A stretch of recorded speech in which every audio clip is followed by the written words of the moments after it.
Good afternoon, friends.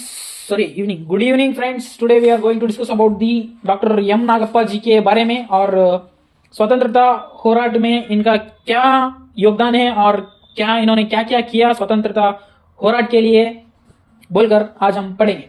High school ಓದುತ್ತಿದ್ದಾಗಲೇ ವಿದ್ಯಾರ್ಥಿ ಮುಖಂಡರಾಗಿ ಆಗ ದೇಶದಲ್ಲಿ ಬಲವಾಗಿ ಬೀಸುತ್ತಿದ್ದ ಸ್ವಾತಂತ್ರ್ಯ ಹೋರಾಟದ ತೆಕ್ಕಿಗೆ ಬಂದರು. इसका मतलब है इन्होंने हाई स्कूल पढ़ रहे थे. हाई स्कूल पढ़ते वक्त निजामों से स्वतंत्र और ब्रिटिशों से स्वतंत्र रहने के लिए बहुत से प्रोटेस्ट होने लगे. उसको देखकर इनका खून उबलने लगता है. लाइक इडली का सांबर उबलता ना, वैसा उबलने लगा. ज्वालामुखी जैसा फटने लगे इन्हें. फिर जाके उस प्रोटेस्ट में इन्होंने हिस्सा लिया और इनका एक माइंडसेट भी था. कैसा माइंडसेट बोले तो एक तरफ स्वतंत्रता का होराट के लिए और एक तरफ स्टडीज रखे तो स्टडीज बाद में करेंगे, पहले हमको फ्रीडम चाहिए बोल के फ्रीडम के लिए प्रोटेस्ट करने को इन्हें जाते थे. और इनका एक स्लोगन भी था. स्लोगन बोले तो ये स्लोगन लिखने वाले दूसरे लोग थे. दूसरे लोग बोले तो ये slogan doctor B R Ambedkar ने लिखा था. इस स्लोगन क्या था बोले तो शिक्षण संगठने होराटा. इस स्लोगन को अपना माइंड का वेपन बनाकर इन्होंने बहुत सारे प्रोटेस्ट किए. और इन्होंने क्या किया बोले तो इनको बहुत सारा इंस्पिरेशन मिलता था. ये बहुत मोटिवेट होते थे. किसके लिए बोले तो प्रोटेस्ट के लिए. इनका मेन इंस्पिरेशन कौन कौन थे बोले तो इधर 3-4 व्यक्तियों का नाम दिया गया है.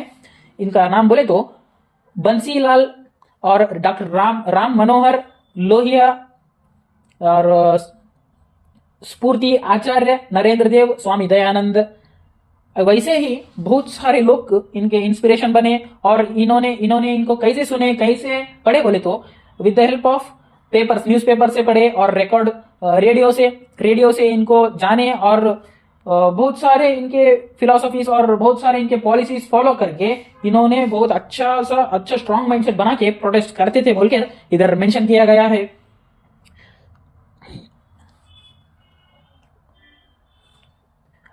ಅದೇ ವೇಳೆಗೆ ರಾಯಚೂರಿನಲ್ಲಿ ಅಡವಿರಾವ್ ಫಡ್ನವೀಸ್, ನಾರಾಯಣಪ್ಪ ಗಾಣದಾಳ ಮೊದಲಾದವರು ಬ್ರಿಟಿಷ್ ಪ್ರಭುತ್ವದ ವಿರುದ್ಧ ಪ್ರತಿಭಟನೆ ಧ್ವನಿ ಎತ್ತಿದರು. ನಾಗಪ್ಪನವರು ಸಿಂಹದ ಧ್ವನಿಯ ಅದಕ್ಕೆ ಸೇರಿಕೊಂಡಿತು. इसका मतलब है बहुत सिंपल है. उस टाइम पर प्रोटेस्ट हो रहे थे लेकिन इन्हें तो बहुत छोटे थे, कॉलेज पढ़ रहे थे. उस टाइम क्या हुआ बोले तो इनके थोड़े प्रोटेस्ट के थोड़े लीडर्स रहे थे. लीडर्स बोले तो लाइक महात्मा गांधी जी वैसे लीडर्स थे. लेकिन इधर हैदराबाद कर्नाटक में थोड़े बहुत लोग लीडर्स थे. उनका नाम नारायणप्पा गाणदाड़ और अडवीराव फडणवीस लाइक ऐसे लीडर थे. इनका नाम भी मेंशन किया गया है. ये लोग प्रोटेस्ट कर रहे थे. इनके साथ जाके इन्हें जुड़ जाते और कैसे प्रोटेस्ट करते बोले तो सिम्मा ध्वनि अंते बोले तो लॉयन कैसे रॉर करता ना वैसे इन्हें प्रोटेस्ट करते बोल के इधर मेंशन किया गया है. ಸಮಾಜವಾದಿ ಸಾಹಿತ್ಯ ಓದು, ರಾಷ್ಟ್ರಮಟ್ಟದ ಸಮಾಜವಾದಿಗಳ ಭಾಷಣಗಳಿಂದ ಪ್ರಭಾವಿತರಾಗಿ ನಾಗಪ್ಪನವರು ಅಖಿಲ ಭಾರತ ಕಾಂಗ್ರೆಸ್ಸಿನ ಕರೆ ಮೇರೆಗೆ 1947ರಲ್ಲಿ ಕಾಲೇಜು ತೊರೆದು ಚಳವಳಿಯಲ್ಲಿ ಭಾಗವಹಿಸಿದರು. इसका मतलब है इंटरनेशनल. फिर इन्होंने प्रोटेस्ट करने के बाद फिर पढ़ने को गए ना. उस वक्त क्या हुआ बोले तो एक नेशनली एक ये हो रहा था, प्रोटेस्ट हो रहा था नेशनल लेवल. उन्हें कौन कर रहे थे बोले तो उनको ऑर्गेनाइज कौन किए थे और होल्ड कौन किए थे बोले तो उसको होस्ट कौन किए बोले तो कांग्रेस, भारत कांग्रेस, अखिल भारत कांग्रेस लोग एक प्रोटेस्ट के लिए एक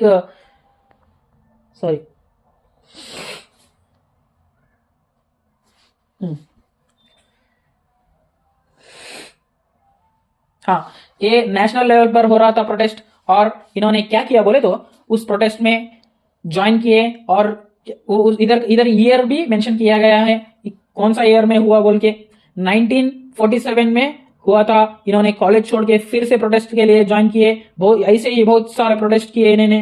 फिर क्या हुआ बोले तो इनके थोड़े बहुत दोस्त भी थे लाइक चंद्रಯ್ಯ, ಶರಭಯ್ಯ और रेड्डी, बी शंकरगौड़ा, डी पंपन्ना. वैसे ही इनके दोस्त थे. इन दोस्त के साथ इन्हें मिलकर क्या करते थे बोले तो विलेज और इधर की लोकल सिटीज में जाके सब लोगों को उत्साहित करते थे फ्रीडम के लिए, हमको फ्रीडम होना, फ्रीडम के बारे में बताते थे, उन्हें अत्याचार करते थे उनके बारे में बताते थे, और फ्रीडम फ्रीडम प्रोटेस्ट में ज्वाइन होने के लिए उनको बहुत मोटिवेट करते थे, और उन्हें बहुत कुछ एक्सप्लेन करके बताते थे इन्हें कैसे हमको अत्याचार कर रहे वैसे ऐसे बोल के. ದೇವರು ವರ ಕೊಟ್ಟರು ಪೂಜಾರಿ ವರ ಕೊಡಲಿಲ್ಲ ಎಂಬುದು ಗಾದೆ. ಈ ಗಾದೆ ಹೈದರಾಬಾದ್ ಸಂಸ್ಥಾನ ಸ್ವಾತಂತ್ರ್ಯ ಪಡೆಯಲು पट्ट परिपाटलिगे अक्षरांश ಒಪ್ಪುತ್ತದೆ. इसका मतलब है एक थॉट है कन्नड़ा में, देवरु वर कोट्टरु पूजारी वर कोडलिल्ला. इसका मतलब है देवरु भगवान, वरा वरा बोले तो कुछ हम प्रेयर करें तो वरदान, भगवान वरदान दिए तो वरदान को वरा बोलते कन्नड़ा में. कोट्टरु बोले तो देते ना, उसको कोट्टरु बोलते.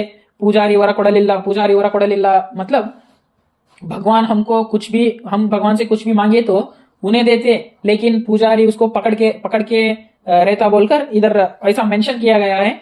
और वैसा ही सेम कोइंसिडेंस मैच हो रहा था इधर हैदराबाद संस्थान में. कैसा बोले तो ब्रिटिश लोग तो हमको स्वतंत्र दिए और इंडिया छोड़ के चले गए, लेकिन अपने ही निजाम लोग, अपने ही बोले तो इधर का ही निजाम, हैदराबाद कर्नाटक में रहते ना निजाम लोग क्या करते थे बोले तो उन्हें स्वतंत्रता नहीं दिए, इन्होंने अत्याचार और ज्यादा कर दिया. उस टाइम ये थॉट बहुत मैच हो रहा था बोल के इधर वैसा बोला गया है. ಆಗ ಎದ್ದ ಹೈದರಾಬಾದ್ ಪ್ರಾಂತ ವಿಮೋಚನಾ ಚಳವಳಿಯಲ್ಲಿ ಮಹಾಪುರದಲ್ಲಿ ದೊಡ್ಡ ಅಲೆಯಾಗಿ ಹೊಮ್ಮಿದವರು ಡಾಕ್ಟರ್ ಎಂ ನಾಗಪ್ಪನವರು. ಸ್ವಾಭಿಮಾನದ ಕಿಡಿ ನಿರ್ಭೀತಿಯ ಜ್ವಾಲೆಯಾಗಿ ದೇಶಾಭಿಮಾನ ಬೆಳಕಾಗಿ ಉರಿದವರು ಎಂ ನಾಗಪ್ಪನವರು. इसका मतलब है उस टाइम पे वैसे अत्याचार बहुत हो रहे थे, इसलिए इन्होंने क्या किया बोले तो एक प्रोटेस्ट रखे, इनके हाथ से एक प्रोटेस्ट रखे. किधर रखे बोले तो महापुर में. इतना बड़ा प्रोटेस्ट बोले तो बहुत बड़ा प्रोटेस्ट किए इन्होंने. और उस प्रोटेस्ट में इन्होंने कैसे बर्ताव किए बोले तो ज्वालामुखी जैसे ज्वालामुखी के इतना डेंजर से फटता ना वैसा इन्होंने आक्रोश व्यक्त किया. और एक जंगल जलता ना, काड़गिच्चू बोलते, एक सूखा हुआ जंगल कितने जोर से जलता ना वैसे ही उतना गर्मी से ही इन्होंने प्रोटेस्ट किया बोल के इधर मेंशन किया गया है. ಬೆಳಗಾದರೆ 1947 ಆಗಸ್ಟ್ 15 ನಾಗಪ್ಪನವರು 14 ರಾತ್ರಿ ಇಡೀ ರಾಯಚೂರು ನಿದ್ದೆಯಲ್ಲಿ ಜರುಗಿದಾಗ ಒಂದಿಬ್ಬರ ಗೆಳೆಯರೊಂದಿಗೆ ಸಾತ್ ಕಚೇರಿಗೆ ಹೆಜ್ಜೆ ಇಟ್ಟರು. ಕಚೇರಿ ನೆತ್ತಿಯ ಮೇಲೆ ನಿಜಾಂ ಸರ್ಕಾರದ ಧ್ವಜ ನಿರುಮ್ಮಳವಾಗಿ ಹಾರಾಡುತ್ತಿದೆ. ಕಟ್ಟಡದ ಸುತ್ತಲೂ ಕಾವಲು ಪಡೆಯ पहरे. इसका मतलब है वो कल हमको स्वतंत्रता मिलती थी बोले तो 1947 अगस्त 15 को कल हमको स्वतंत्रता मिलेगी, लेकिन इस दिन आज 14 है. 14 के दिन इन्होंने क्या किया बोले तो सब खुशियां सब लोग बना रहे हैदराबाद कर्नाटक छोड़ के, सब लोग उधर दक्षिण में सब लोग बहुत खुश हो रहे, लेकिन इनको बहुत बुरा लगा. उस टाइम इन्हें क्या करते बोले तो रातों रात जाके किधर जाते बोले तो सात कचेरी बोले तो एक निजामों का ऑफिस था, उधर एक निजामों का झंडा लहरा रहा था. उस रातों रात सिक्योरिटी को पार करके इन्होंने क्या करते बोले तो उस झंडा को उखाड़ कर फेंक कर हमारा भारत का ध्वज ऊपर बांधकर बहुत खुशी से इन्होंने वापस आते हैं. और सुबह हो गई. सुबह होने के बाद सब लोग उसको उस झंडे को देखकर बहुत खुशी हुए, और थोड़े निजाम लोग को बहुत प्रचलित हुए, बहुत भड़क गए. फिर इन्होंने क्या किया बोले तो इनको डाउट हुआ, नागप्पा जी ने इसको किया बोल के थोड़े बहुत लोग उनके ऊपर शक करने लगे. उसके बाद नागप्पा जी के ऊपर उनको शक होने के बाद उनको पकड़ने के लिए और उनको कहाँ मिलते वहीं गोली मारने के लिए आदेश दिया गया. किनके द्वारा दिया गया बोले तो निजाम सरकार से दिया गया. और वैसे ही ಏಕಾಂಗ ವೀರನಾಗಿ ಕೆಲಸ ಸಾಧಿಸಿ ನಾಗಪ್ಪನವರ ಇಂಥ ಪರಿಸ್ಥಿತಿಯಲ್ಲಿ ತಲೆಮರೆಸಿಕೊಳ್ಳುವುದು ಅನಿವಾರ್ಯವಾಗಿತ್ತು. इसका मतलब है अब वो सब लोग तो उनके साथ छोड़ दिए. थोड़े बहुत लोग डर गए, गोली मार दो बोले तो थोड़े बहुत डर गए. और उन्होंने क्या किया बोले तो बहुत लोग, और घर में भी बोला गया कैसा बोले तो तुम्हें चुप जाओ, तुम्हें बाहर नको आओ, तुम्हें उधर रहो सेफ रहो बोल के उनको बहुत बताया गया. इसीलिए इन्होंने थोड़ा बहुत दिन चुप के रहने लगे. ಮುಂದಿನ ಕಾರ್ಯಾಚರಣೆಗಾಗಿ ಆಂಧ್ರ ಪ್ರದೇಶದ ವಿಜಯವಾಡದಲ್ಲಿ INA ಇಂಡಿಯಾ ನ್ಯಾಷನಲ್ ಆರ್ಮಿ ತರಬೇತಿಯನ್ನು ಯಶಸ್ವಿಯಾಗಿ ಮುಗಿಸಿಕೊಂಡು ರಾಯಚೂರಿನಿಂದ 40 ಕಿಲೋಮೀಟರ್ ದೂರದಲ್ಲಿರುವ ತುಂಗಭದ್ರಾ ಕ್ಯಾಂಪಿಗೆ ತುಂगभद्रा कैंप दल्ली कैंप ಮಾಡಿದರು। उसके बाद क्या हुआ बोले तो इन्होंने छुप छुप के रहने लगे। फिर आंध्रा को गए। आंध्रा के विजयवाड़ा में एक INR इंडियन नेशनल आर्मी था, उसको ज्वाइन करके उधर ट्रेनिंग कंप्लीट करके रायचूर से एक 40 किलोमीटर था उधर तुंगभद्रा नदी, मैंने पिछले चैप्टर में भी बताया था तुंगभद्रा नदी के बारे में, उसके ऊपर भी थोड़ा कुछ लिखे तो अच्छा होता। तुंगभद्रा नदी के पास इन्होंने ಕ್ಯಾಂಪ್ करके ಈ ಚಾರಿತ್ರಿಕ ಘಟನೆಯ ವಿವರಗಳನ್ನು ಕರ್ನಾಟಕ ಗೆಜೆಟಿಯರ್ ನಲ್ಲಿ ಡಾಕ್ಟರ್ ಸೂರ್ಯ ಕಾಮತರ ಸ್ವಾತಂತ್ರ್ಯ ಸಂಗ್ರಾಮದ ಸ್ಮೃತಿಗಳು ಗ್ರಂಥದಲ್ಲಿ ಜಯತೀರ್ಥ ರಾಜಪುರೋಹಿತರ ಹಾಲು ಜೇನು ಕೃತಿಯಲ್ಲಿ ಕಾಣಬಹುದು। ये कैंप करने के बाद क्या क्या हुआ बोल के एक कृति में लिखा गया है। वो कृति कौन लिखे बोले तो राजा पुरोहित, और उस कृति का नाम क्या है बोले तो हालू जेनु बोल के एक कृति है, उसमें सब कुछ इसके बारे में लिखा गया है बोल के इधर मेंशन किया गया है। ನಿಜಾಂ ಸರ್ಕಾರದ ವಿರುದ್ಧ ಅಸಹಕಾರ ಚಳುವಳಿಗೆ ಜನತೆಯನ್ನು ಪ್ರೇರೇಪಿಸುವ ಕಾರ್ಯಕ್ಕೆ ಮುಂದಾದ ಡಾಕ್ಟರ್ ಎಂ ನಾಗಪ್ಪನವರು ಅಖಂಡ 2 ತಿಂಗಳ ಕಾಲ ಹಳ್ಳಿಗೆ ತಿರುಗಾಡಿ ಜನರನ್ನು ಸಜ್ಜುಗೊಳಿಸಿದರು। उसके बाद क्या हुआ बोले तो बहुत लोग डर रहे थे निजाम लोगों को, उन्हें क्या करते थे बोले तो डेथ का थ्रेट देते थे और मारने का धमकियां देते थे। उस टाइम बहुत लोग पीछे हट गए प्रोटेस्ट और सब कुछ करने के लिए। उस टाइम इन्होंने क्या किया बोले तो विलेज और सिटी जाके सब लोगों को प्रेरित किया, प्रोटेस्ट के बारे में बताने लगे, और नए बोले तो टीनेजर्स को सब लोगों को बहुत अच्छे से एक्सप्लेन करके उनका एक गैंग बना लिया। निजाम सरकार विरुद्ध असहकार वो इस लाइन वापस पढ़ रहा था मैं। ದಿನದಿಂದ ದಿನಕ್ಕೆ ಚಳುವಳಿಗಳು ಬೆಳೆಯುತ್ತಾ ಬಂದಂತೆ ನಿಜಾಂ ಕಸಿಬಿಸಿ ಹೆಚ್ಚಾಗುತ್ತಾ ನಡೆಯಿತು। इसका मतलब है इन्होंने बहुत अच्छे से सब लोग को एक्सप्लेन किया और इनका एक गैंग बना लिया। फिर प्रोटेस्ट के बाद प्रोटेस्ट करते लगे। उस टाइम निजाम ये सब देखकर बहुत गुस्सा आया और कासिम रजवी रजाकर सैन्यದಿಂದ ಚಳುವಳಿಯ ಜನರಿಗೆ ಜೀವ ಬೆದರಿಕೆ ಒಡ್ಡಿದರು। फिर से इन्होंने क्या किया बोले तो इनका एक सैन्य था, निजामों का एक सैन्य था रजाकर सैन्य बोल के, वो सैन्य लेकर उनके प्रोटेस्टर्स के पास जाके उनको मारने की धमकियां दिया गए।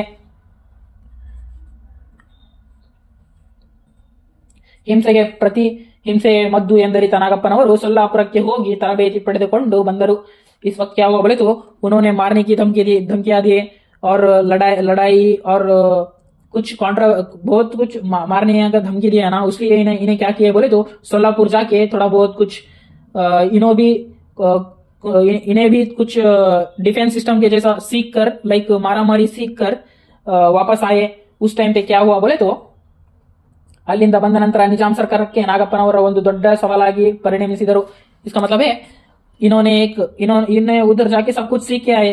उस वक्त निजामों को पता चल गया इन्होंने जाके इधर ये सीख के आए बोल के। फिर इन्हें निजाम कैसे फील कर रहे थे बोले तो इन्हें अब अत्याचार करने के लिए एक ही रास्ता था। उस रास्ते में डॉक्टर एम नागप्पा जी कैसे दिख रहे थे बोले तो एक बड़ा सा गेट के जैसे उनको फील हो रहे थे। ಹೀಗೆ ಚಳವಳಿಯಲ್ಲಿ ನಿರತರಾದ ನಾಗಪ್ಪನವರನ್ನು ಮಠಮಾರಿ ರೈಲ್ವೆ स्टेशन ಅಲ್ಲಿ ಬಂಧಿಸಲಾಯಿತು।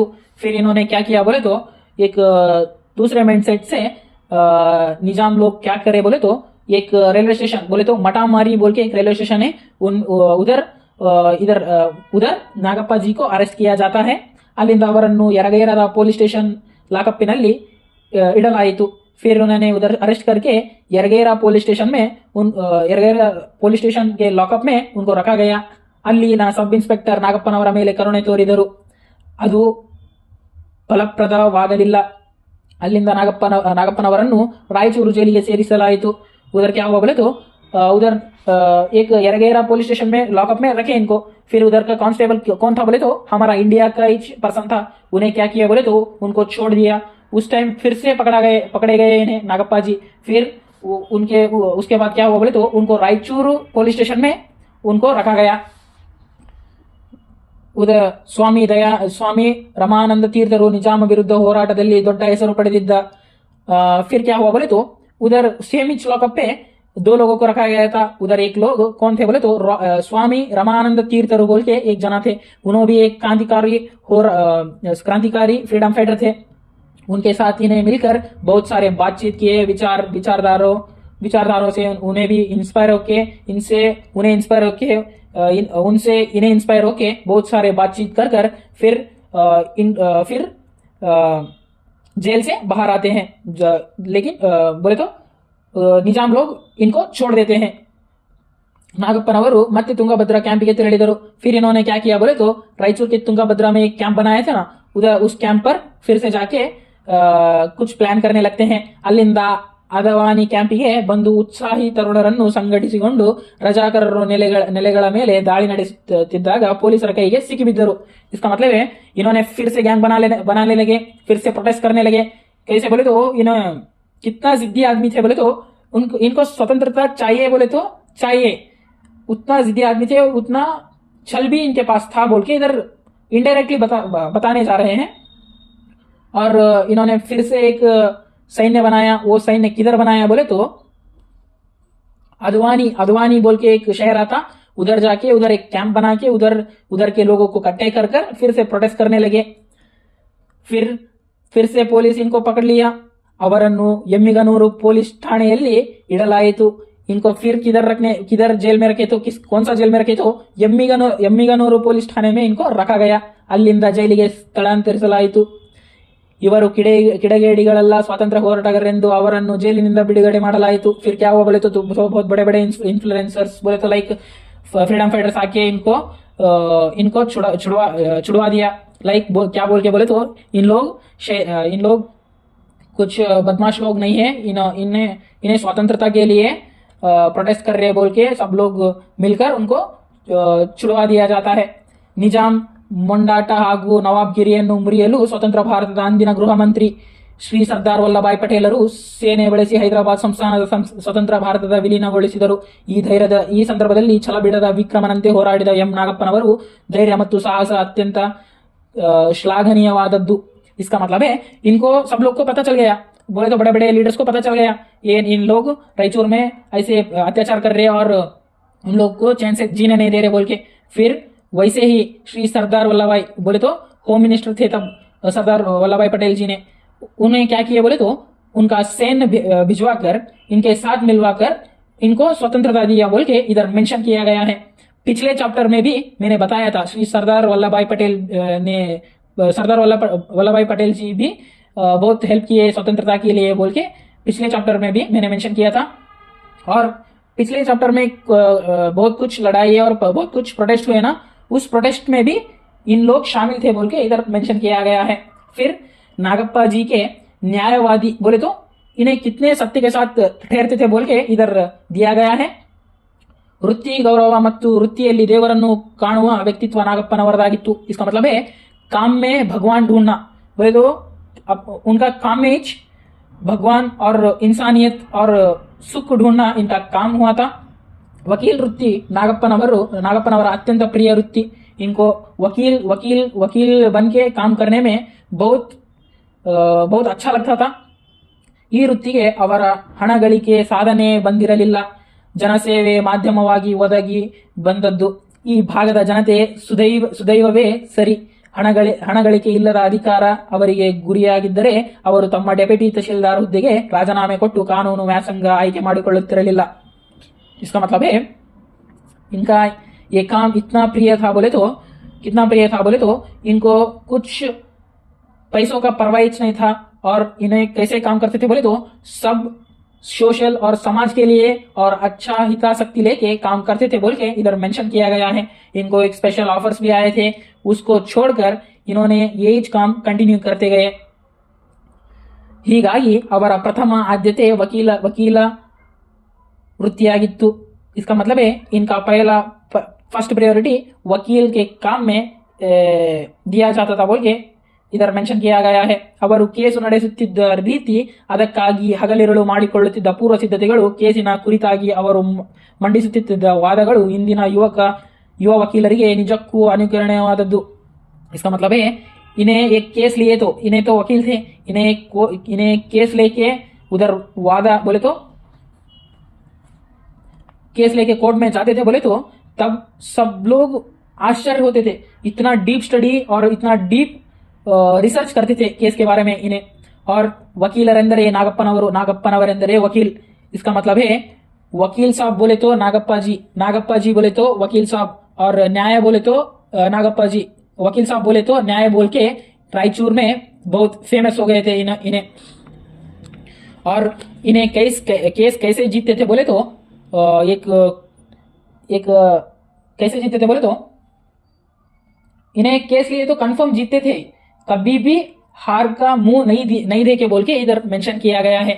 इसको कन्नड़ा में कैसे लिख सकते बोले तो ಗೆಲುವಿನ कुदरे, ಗೆಲುವಿನ कुदरे बोले तो वो एक घोड़ा रहता, वो घोड़ा कभी भी हारता नहीं था रेस में, वैसे ही इन्होंने केस जीते बोल के इधर मेंशन किया गया है। ಹಿರಿಯ ವಕೀಲರಾಗಿ ತಮ್ಮ ಕೈ ಕೆಳಗಿನ ಯುವ ವಕೀಲರಿಗೆ ಒಬ್ಬ ಗೆಳೆಯರಾಗಿ फिलासफर आगी मार्गदर्शकरागी युवकरನ್ನು ಬೆಳೆಸಿದರು। इनका स्वभाव कैसा था बोले तो बहुत लोगों को बोले तो इनके सीनियर वकील रहते ना, इनके सीनियर वकील को अच्छा सा जूनियर बन के और इनके जूनियर को अच्छा सा फिलासफर, अच्छा सा सीनियर बन के इन्होंने सबको ट्रेन किया और ट्रेन लिया बोल के इधर ಮೆನ್ಷನ್ किया गया है। ನ್ಯಾಯಾಂಗದಲ್ಲಿ ವಕೀಲರ ಪಾತ್ರ ಮಹತ್ವಪೂರ್ಣವಾದದ್ದು ಎಂಬುದನ್ನು ಮನಗಂಡ ವಕೀಲರಿಗೆ ಕಾನೂನಿನ ಹೆಜ್ಜೆ ವಿದ್ಯಾಭ್ಯಾಸ ಅವಶ್ಯಕತೆ ಅರಿತು 1975ರಲ್ಲಿ ಕಾನೂನು ಮಹಾವಿದ್ಯಾಲಯವನ್ನು ರಾಯಚೂರಿನಲ್ಲಿ ಪ್ರಾರಂಭಿಸಿದ कीर्तिಗೆ पात्रराದರು। इन्हें बहुत कुछ समझे थे कानून के बारे में, और इन्हें क्या किया बोले तो 1975 में एक LLB कॉलेज खोले। किधर खोले बोले तो रायचूर में खोले, और बहुत सारे स्टूडेंट के दिल भी जीत लिए ऐसे कॉलेज बना के बोल के इधर मेंशन किया गया है। ನಾಗಪ್ಪನವರು 1980ರಲ್ಲಿ ಭಾರತೀಯ ವಕೀಲರ ನಿಯೋಗದ ಸದಸ್ಯರಾಗಿ ವಿದೇಶ ಪ್ರವಾಸ ಕೈಗೊಂಡು ಬರ್ಲಿನ್ನ ಯುಗೋಸ್ಲೋವಿಯಾದಲ್ಲಿ ಇಂಟರ್ನ್ಯಾಷನಲ್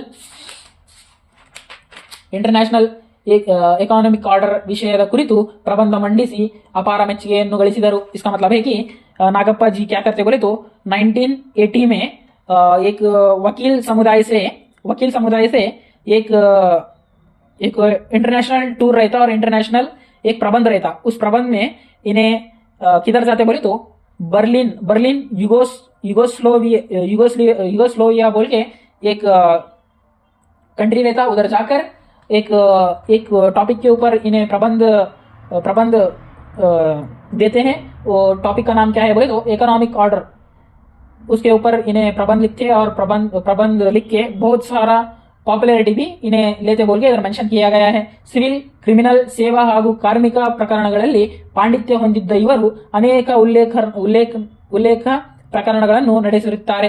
इन्हें क्या करते बोले तो बहुत सारे, इन्हें वकील के वृत्ति में बहुत सारा पांडित्य लिए रहते, बहुत सारा एक्सपीरियंस इनको हुआ रहता। उसी टाइम बहुत सारे कौन सा केस रहे तो कैसा हैंडल करना बोल के सब लोगों को इन्हें गाइड करते बोल के इधर मेंशन किया गया है। ಕೋರ್ಟಿನಲ್ಲಿ ಇವರ ವಾದ ಕೇಳಲು ಜನೋತ್ಸವವೇ ನೆರೆದಿರುತ್ತಿತ್ತು। इन्हें कौन सा तो केस में बात कर रहे बोले तो बहुत सारे लोग कोर्ट में शामिल हो जाते थे, और इनका केस हैंडल करने का और केस जीतने का एक स्ट्रैटेजी और वो स्टाइल को देखने के लिए बहुत लोग बेताब थे बोलकर इधर मेंशन किया गया है।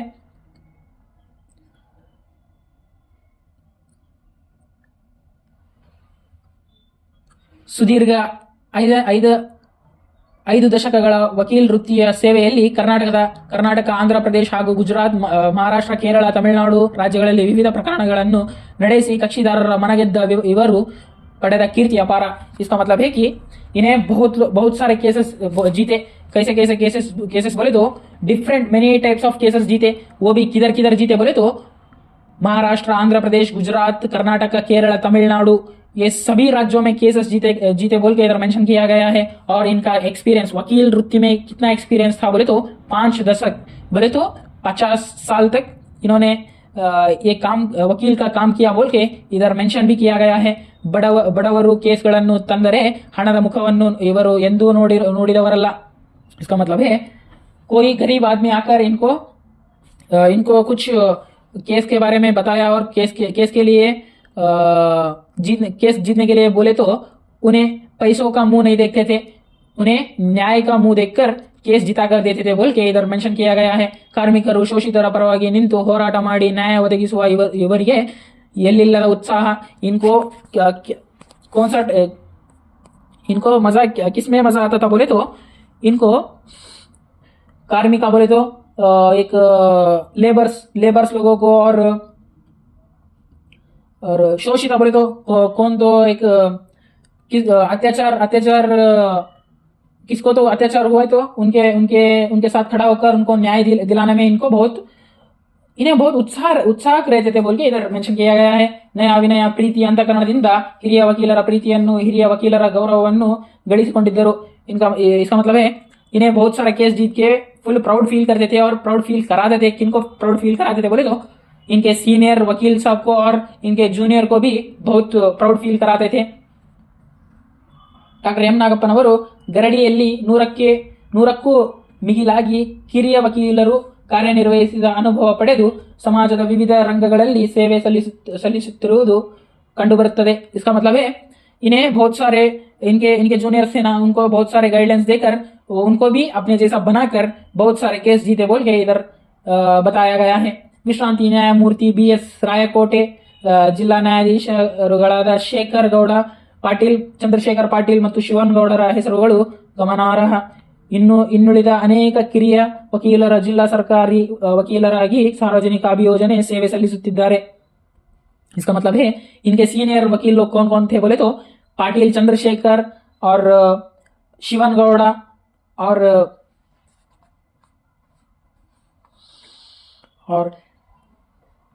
शेखर गौड़ा पाटिल इन लोग के सीनियर वकील थे और इनके जूनियर्स वकील भी बहुत सारे काम में और बहुत सारे न्याय दिलाने में जुड़े हुए बोल के इधर बोला गया है. ಡಾಕ್ಟರ್ ಎಂ ನಾಗಪ್ಪ ಜಿ ಕಚೇರಿಯಲ್ಲಿ ಅನುಭವ ಹೊಂದಿದ್ದ ಅನೇಕರು ನ್ಯಾಯವಾದಿಗಳು ಉತ್ತರ ಕರ್ನಾಟಕದ ವಿವಿಧ ನ್ಯಾಯಾಲಯಗಳಲ್ಲಿ ವಕೀಲ ವೃತ್ತಿಯನ್ನು ಕೈಗೊಂಡಿರುತ್ತಾರೆ. ಹೀಗೆ ರಾಯಚೂರು ಜಿಲ್ಲೆಯಲ್ಲಿ ನಾಗಪ್ಪನವರು ಹೆಸರು ವಕೀಲಿಕೆಯೊಂದಿಗೆ ಬೆಸೆದುಕೊಂಡು ಒಬ್ಬ ಆದರ್ಶ ನ್ಯಾಯವಾದಿಯಾಗಿ ಇಂದಿಗೂ ಹಲವಾರು ಮನದಲ್ಲಿ ಮಾದರಿಯಾಗಿ ನೆಲೆಸಿದ್ದಾರೆ. इसका मतलब है कि इन्हें बहुत सारे केसेस जीते और बहुत लोगों को इंस्पायर भी माने और इनको लेकर भी बहुत सारे वकील लोग इंस्पायर हुए हैं और अभी भी इनके जैसे बनना चाहते हैं बोल के इधर बोला गया है. ಡಾಕ್ಟರ್ ಎಂ ನಾಗಪ್ಪನವರು ವಕೀಲ ವೃತ್ತಿ ಜೊತೆಗೆ ಅನೇಕ ಸಾಮಾಜಿಕ ಸಂಘಟನೆಗಳಲ್ಲಿ ತಮ್ಮನ್ನು ಸಕ್ರಿಯವಾಗಿ ತೊಡಗಿಸಿಕೊಂಡು ಜನಪರ ಹೋರಾಟಗಾರರು, ನಗರಸಭೆ ಅಧ್ಯಕ್ಷರಾಗಿ, 1967ರಲ್ಲಿ ಶಾಸಕರಾಗಿ ಮತ್ತು ಶ್ರಮಿಕ ಮಾರ್ಗದ ಒಳಿತಿಗಾಗಿ ಅನೇಕ ಕಾರ್ಮಿಕ ಸಂಘಟನೆಗಳಲ್ಲಿ ಅಧ್ಯಕ್ಷರಾಗಿ ಸೇವೆ ಸಲ್ಲಿಸಿದ್ದಾರೆ. इसका मतलब है इन्हें क्या करे बोले तो वकील वृत्ति के साथ साथ बहुत सारे संगठन में अध्यक्ष भी बने और 1967 में इन्हें MLA भी बनते. किधर बनते बोलते रायचूर में बनते और बहुत सारे अच्छे काम करते बोल के इधर बताया गया है. ಡಾಕ್ಟರ್ ಎಂ ನಾಗಪ್ಪನವರು ಹಿಂದುಳಿದವರ ಬಗೆಗೆ, ತುಳಿತಕ್ಕೆ ಒಳಗಾದವರ ಬಗೆಗೆ ಸಹಜವಾಗಿ ಅನುಕಂಪ, ಔದಾರ್ಯಗಳನ್ನು ಹೊಂದಿದ್ದವರಾಗಿದ್ದರು. ರಾಯಚೂರು ಗುಮಸ್ತರು ಸಂಘ, ಗಂಜ್ ಹಲವಾರು ಸಂಘ, ಕೂಲಿ ಕಾರ್ಮಿಕರ ಸಂಘ, KSRTC ನೌಕರರ ಸಂಘದ ಅಧ್ಯಕ್ಷರಾಗಿ ಕಾರ್ಮಿಕ ಹಿತರಕ್ಷಣೆಗಾಗಿ ತಮ್ಮನ್ನು ಸಮರ್ಪಿಸಿಕೊಂಡಿದ್ದಾರೆ. इनका जीवन में कौन कौन से संघ में अध्यक्ष बने बोल के इधर मेंशन किया गया है. 2-3 में एग्जाम्पल भी बता दूं. कार्मिकर संघ और KSRTC नौकरर संघ और गंज और रायचूरू गुमास्तर संघ, इन सभी संघों में और ये सभी ग्रुप्स के लीडर बन के इन्होंने काम निभाया बोल के इधर बताया गया है. और नेक्स्ट पेज, तत्वनिष्ठ शासकरागी बोले तो इन्हें MLA बनकर क्या क्या किए बोल के इधर बताया गया है. 1967 से लेकर 1971 तक इन्हें MLA बने और 1951ರಲ್ಲಿ ಕಾನೂನು ವ್ಯಾಸಂಗ ಮಾಡುತ್ತಿರುವಾಗಲೇ ರಾಯಚೂರು ಪುರಸಭೆ ಸ್ಪರ್ಧಿಯಾಗಿ ಆರಿಸಿ ಬರುವುದರ ಮೂಲಕ ರಾಜಕೀಯ ರಂಗದಲ್ಲಿ ಪಾದಾರ್ಪಣೆ ಮಾಡಿದ ಡಾಕ್ಟರ್ ಎಂ ನಾಗಪ್ಪನವರು 1967ರಲ್ಲಿ ವಿಧಾನಸಭೆಗೆ ತಮ್ಮ ಸಂಯುಕ್ತ ಸಮಾಜವಾದಿ ಪಕ್ಷದಿಂದ शासकरागी आयकेयादरू. इसका मतलब है इन्हें पहली बार MLA नहीं बने. इन्हें क्या किए बोले तो 1951 में कानून व्यासंग बोले तो इन्हें एक छोटे से जगह से एक सीट लेकर इन्हें इलेक्शन में खड़े होते हैं और उधर इनको जीत भी मिलता है. जीत मिलने के बाद एक जीत मिलने के बाद 1967 में विधानसभा में प्रवेश करते हैं। और कौन सा पार्टी से प्रवेश करते हैं बोले तो संयुक्त समाजवादी पार्टी से इन्हें चुनकर आते हैं। 1974ರವರೆಗೆ ಸಂಯುಕ್ತ ಸಮಾಜ ಪಕ್ಷದ ರಾಯಚೂರು ಜಿಲ್ಲೆಯ ಅಧ್ಯಕ್ಷರಾಗಿ ಅವರು 1975ರಲ್ಲಿ ಎಲ್ಲಿ ಎಡಪಂಥೀಯ ಸಂಘಟನೆಗಳ ತುರ್ತು ಪರಿಸ್ಥಿತಿ ವಿರೋಧಿಸಿ ಜನತಾ ಪಕ್ಷದಲ್ಲಿ ವಿಲೀನವಾದ ಮೇಲೆ 1975ರಿಂದ 1980ರವರೆಗೆ ರಾಯಚೂರು ಜಿಲ್ಲಾ जनता पक्षದ अध्यक्षराಗಿ ದುಡಿದರು।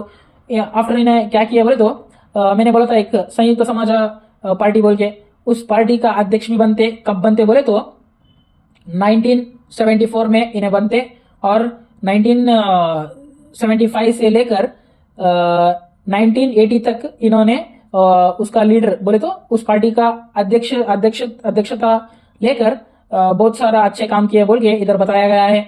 ಮುಂದೆ 1987ರಲ್ಲಿ ಜನತಾದಳದ ಪ್ರಚಾರ ಸಮಿತಿ ರಾಜ್ಯ ಮಟ್ಟದ ಸಮಿತಿ ಸದಸ್ಯರಾಗಿದ್ದರು। ಎಲ್ಲಾ ತರಹದ ಅಸಮಾನತೆ ಶೋಷಣೆ ವಿರುದ್ಧ ನಿಸ್ವಾರ್ಥದಿಂದ ಹೋರಾಡುತ್ತಾ ಬಂದರು। इन्हें क्या करते बोले तो आगे 1987 में जनता दल पार्टी में एक समिति रचन करते हैं और स्टेट लेवल में एक उस पार्टी में सदस्य होकर कार्य निभाते हैं। और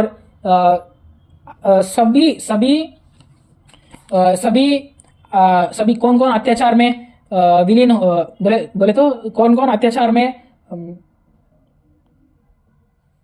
अत्याचार हुए ना, उनके साथ खड़ा होकर उनको न्याय दिलाते हुए इन्हें काम करते बोल के इधर बताया गया है। ಡಾಕ್ಟರ್ ಎಂ ನಾಗಪ್ಪನವರು ಕರ್ನಾಟಕದ ವಿಧಾನಸಭೆಗೆ ಶಾಸಕರಾಗಿದ್ದಾಗ 1967 ಮತ್ತು 71 ಕರ್ನಾಟಕದ ರಾಜಕೀಯ ಇತಿಹಾಸದಲ್ಲಿ ಮಹತ್ವದ್ದು। इधर क्या बोलते बोले तो डॉक्टर एम नागप्पा जी विधानसभा के शासक बन जाते। कब बनते बोल के इधर ईयर भी मेंशन किया गया है। 1967 से लेकर 1971 तक बनते हैं। इन्हें कैसे बनते बोले तो एक बोले तो कर्नाटक इतिहास में एक डिफरेंट बोले तो अलग ही लेवल का बंदा था बोल के इधर बताया गया है। ಹಿಂದೂ ವಿಧಾನಸಭೆ ಎಂದು ಛೇದಿಸಿಕೊಳ್ಳುತ್ತಿರುವ ವಿಧಾನಸಭೆ ಕಲಾಪಗಳಿಗೆ अर्थवंतिके ತಂದವರು डॉक्टर एम नागप्पनವರು। उधर क्वेश्चन करने को और बहुत सारे उधर विधानसभा में कैसे रहना, कैसे क्वेश्चंस करना, किसको क्या पूछना चाहिए बोल के कौन समझाया बोले तो हमारा डॉक्टर एम नागप्पा जी ने उस रूल्स को बोले तो उनको अच्छे से एक्सप्लोर किया बोल के इधर बताया गया है। ಶಾಂತವೇರಿಯ ಗೋಪಾಲ್ ಗೌಡರು ಸ್ಥಾನವನ್ನು ಸಮರ್ಥವಾಗಿ ತುಂಬಿಕೊಟ್ಟ ನಾಗಪ್ಪನವರು ತಮ್ಮ ಅದ್ವಿತೀಯ ಕಾನೂನು ಪಾಂಡಿತ್ಯದಿಂದ ಸಂವಿಧಾನ ಕಲಮುಗಳು ಹಾಗೂ ವಿಧಾನಮಂಡಲ ಶಿಸ್ತು ಸಂಹಿತೆಗಳು ತಲ್ಪರ್ಷಿ ಅಧ್ಯಯನದಿಂದ ವಿಧಾನಸಭೆಯ ಘಟಾನುಘಟಿಗಳನ್ನು ನಡುಗಿಸಿಬಿಟ್ಟಿದ್ದರು। इन्हें क्या करते थे बोले तो उधर विधानसभा में कौन भी गलत बात करे तो उनको कानून के हिसाब से ही कानून का रूप से ही उनको पूरा हिला देते थे और उनको भयभीत करा देते थे। वो उतना नॉलेज इनके पास था बोल के इधर बताया गया है। ವಿಧಾನಸಭೆಯಲ್ಲಿ ನಾಗಪ್ಪನವರು ಎದ್ದು ನಿಂತರೆ ಸಭಾಧ್ಯಕ್ಷರು ಕಣ್ಣು ಕಿವಿ ಇವರ ಕಡೆಗೆ बोले तो उधर एक जना रहते ना विधानसभा में, बोले तो सभाध्यक्षರು बोल के बोलते। सभाध्यक्षರು बोले तो इनका प्रॉब्लम्स और सब कुछ समझते और एक्सप्लेन कैसा आगे कैसा करना बोल के इन्हें निर्धार लेते। इन्हें कुछ भी बात करने को खड़े हुए तो उधर का अध्यक्ष सभा अध्यक्ष उनका आंख और कान सब कुछ स्थिर से सब कुछ उनके तरफ कर स्थिर से बैठते थे। उतना पावरफुल आदमी डॉक्टर एम नागप्पा जी है बोल के इधर बताया गया है। ಕೇಳುವವರನ್ನು ಪರವಶಗೊಳಿಸುವ ಭಾಷಾ ಶಕ್ತಿ ತಿದ್ದುವ ತಿವಿಯುವ वैखरी ಇವರ ಮಾತಾಗಿತ್ತು। इनका बात कैसे थे बोले तो फुल लोडेड गन के जैसे इनके बात थे। और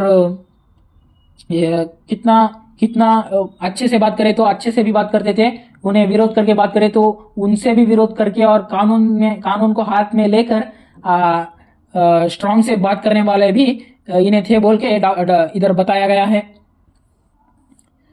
ಪಟ್ಟು ಹಿಡಿದು ಮಾತನಾಡುವುದು ಆಡಿದ್ದನ್ನು ಸಮರ್ಥಿಸಿಕೊಳ್ಳುವುದು ಇವರ ಶೈಲಿಯಾಗಿತ್ತು।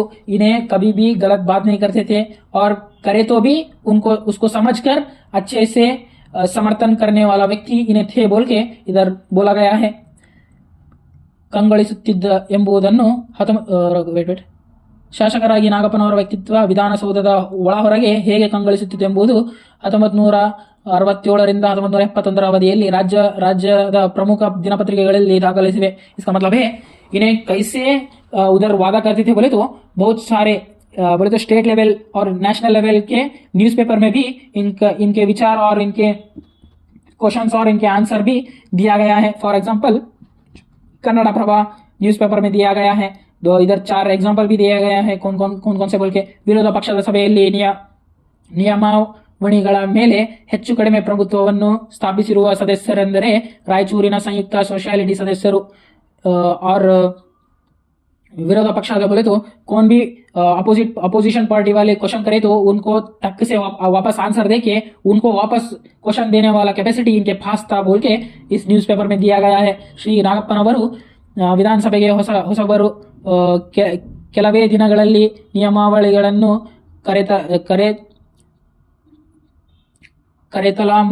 ಕರೆತಲ ಮಲಕ ಮಾಡಿಕೊಂಡು ಹೆಗ್ಗಳಿಕೆ ಇವರದು। ಬಳಸುವ ಭಾಷೆ ಅಚ್ಚಕನ್ನಡ ಸೌಮ್ಯ ಭಾಷೆ, ಸಮಯಪೂರ್ಣ नुड़ी, जवाबदारीयुत मातु। इनका बात कैसे रहते थे बोले तो उधर एक टाइम दिया जाता है 15 मिनट 10 मिनट, उसमें उनमें से उस 10 मिनट में सब कुछ बताना रहता है। उस टाइम को और उस टाइम को अच्छे से यूज करके एक क्वालिटी और अच्छा सा वाद विवाद करना इनका शैली था बोल के इधर मेंशन किया गया है। वो भी कौन सा लैंग्वेज में इन्हें बात करते थे बोले तो कन्नड़ा में बोल के इधर बताया गया है। ये कौन सा न्यूज़पेपर में दिया गया है बोले तो कन्नड़ा प्रभा न्यूज़पेपर में दिया गया है।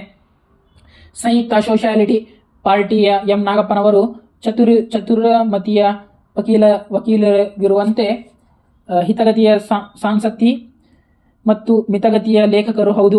इन्हें क्या करते थे बोले तो वकील के साथ साथ इन्हें राइटर भी थे बोल के इधर बताया गया है। ವಿಧಾನಸಭೆಯಲ್ಲಿ ನಾಗಪ್ಪನವರು ಮಾತನಾಡಲು ಎದ್ದು ನಿಂತರೆ इडी सभे साकष्टु किविगुट्टु केळुत्तित्तु बोले तो इन्हें विधानसभा में कुछ बात करने को उठे तो सब लोग शांत बैठते थे और सब लोग उस बात को बहुत ठीक से समझकर और उसको आंसर देने में थोड़ा बहुत लोग घबराते भी थे बोल के इधर बताया गया है। ಏಕೆಂದರೆ ನಾಗಪ್ಪನವರು ಮಾತಿನಲ್ಲಿ ಕಾಯಿದೆ ಕಾನೂನು ಸಂವಿಧಾನದ ವಿಧೇಯಗಳ ಮೂಲ ತತ್ವಗಳೆಂದಲೇ पांडित्य पूर्णते प्रतिभान्वित विचारधारे हरियुತ್ತದೆ। इन्हें कानून के हिसाब से सब कुछ बात करते थे और इनको डिफेंड करना बहुत डिफिकल्ट था बोल के इधर बताया गया है।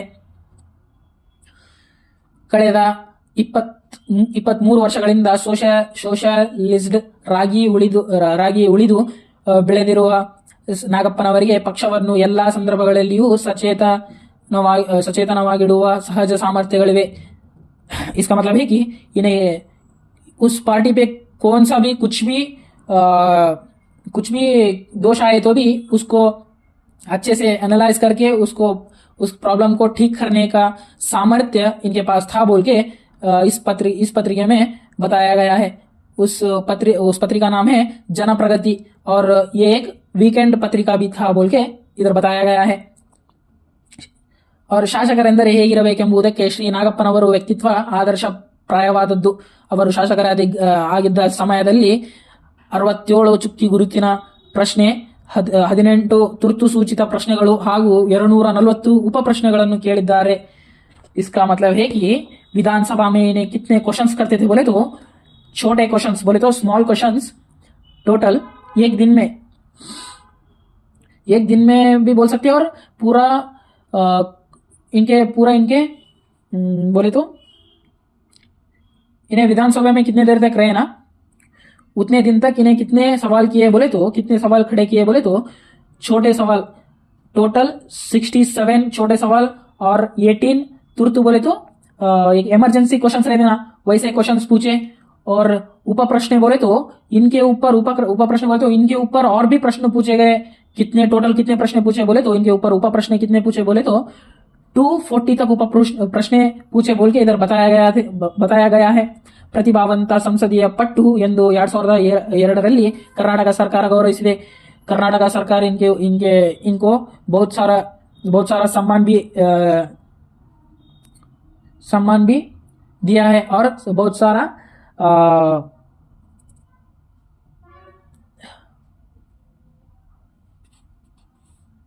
इनको कर्नाटक सरकार बहुत सारा गौरव भी दिया गया है। वो भी कौन सा ईयर में बोले तो 2002 में। किसके लिए बोले तो इतने सारा विचार और इतने थिंक करके इन्हें क्वेश्चन पूछते हैं ना बोल के उनको एक जवाबदारी बोले तो एक रेस्पॉन्सिबल एक लीडर बोल के एक अवार्ड भी दिया गया है। ವೀರೇಂದ್ರ ಪಾಟೀಲರ ಸರ್ಕಾರ ಉರುಳುವ ಮುನ್ನ ರಾಜ್ಯಪಾಲರ ಆಡಳಿತವನ್ನು ತಪ್ಪಿಸಲು ಮುತ್ಸದ್ದಿ ಎಂಬ ನಾಗಪ್ಪನವರನ್ನು ಉಪಮಂತ್ರಿಯನ್ನಾಗಿ ಆರಿಸುವ ಪ್ರಯತ್ನವೂ ನಡೆದಿತು। वीरेंद्र पाटिल बोल के एक जना रहते, उनका एक पार्टी रहता, उनका सरकार गिरते वक्त इन्हें क्या करते बोले तो इनको आगे लाते। किनको बोले तो डॉक्टर एम नागप्पा जी को आगे लाने का विचार भी करते बोल के इधर बताया गया है। कौन से पोस्ट में बोले तो उप मुख्यमंत्री का पोस्ट में आगे लाने को बातचीत हुआ है बोल के बताया गया है। ಶಿಕ್ಷಣ, ಕೃಷಿ ಮತ್ತು ನೀರಾವರಿ, ಕಂದಾಯ, ಸಹಕಾರ, ವಿದ್ಯುತ್ ಶಕ್ತಿ, ರಸ್ತೆ ಸಾರಿಗೆ ಮೊದಲಾದ ಕ್ಷೇತ್ರಗಳಲ್ಲಿ ಜಿಲ್ಲಾ ಹಿತ ಬಯಸಿ ಅವರು ವಿಧಾನಸಭೆಯಲ್ಲಿ ಆಗ್ರಹದ ಧ್ವನಿ ಎತ್ತಿದ್ದಾರೆ। इसका मतलब है विधानसभा में आलतू फालतू क्वेश्चंस नहीं करते थे। इन्हें कौन से विचार में क्वेश्चंस करते थे बोले तो एजुकेशन और फार्मिंग और उधर रायचूर बोले तो हमारा एरिया का डेवलपमेंट के बारे में और एक हमारे पीपल्स के बारे में सोचकर इन्हें प्रश्न पूछते थे बोल के इधर बताया गया है। और ಮಂಡಿಸಿದ ಬಹಳಷ್ಟು ಬೇಡಿಕೆಗಳು ಆಗ ಈಡೇರಿದವು बोले तो इन्हें उतना क्वेश्चन करे ना उसका फल भी मिला बोल के इधर बताया गया है। ನಾಗಪ್ಪನವರು ಶಾಸಕರಾಗಿದ್ದಾಗ ಅವಧಿಯಲ್ಲಿ ತಮಗಾಗಿ ಏನನ್ನೂ ಮಾಡಿಕೊಳ್ಳಲಿಲ್ಲ। ಸ್ವಾತಂತ್ರ್ಯ ಯೋಧರಿಗೆ ಗೌರವದಿಂದ ಬಂದ ಧನವನ್ನು ನಿರಾಕರಿಸಿ ತಮ್ಮ ವಕೀಲ ವೃತ್ತಿಯಲ್ಲಿ ಆಧರಿಸಿದ ಕಾಯಕ ಜೀವಿ ಅವರು। इसका मतलब है इन्हें एमएलए तो कौन सा भी कितना कुछ भी लग्जरी लाइफ लीड नहीं की है, सब कुछ पीपल्स के लिए करे बोल के इधर बताया गया है। स्वतंत्रता के लिए भी लड़े ना, इसलिए इनको गौरव धना बोल के एक अमाउंट और कुछ मनी हेल्प करने में गवर्नमेंट आगे आता है, फिर भी इन्होंने उसको नहीं लेते और वकील बन के ही इनका सारा इकोनॉमिक सारा बोले तो तमा वकील वृत्तिಯನ್ನು आधारिಸಿ कायक जीवी और इन्होंने वकील बनकर ही कमाकर खाया बोल के इधर बताया गया है। शिक्षण प्रेमी बोले तो वो ये नेक्स्ट पार्ट में बता दूं, बहुत बड़ा वीडियो बन गया है।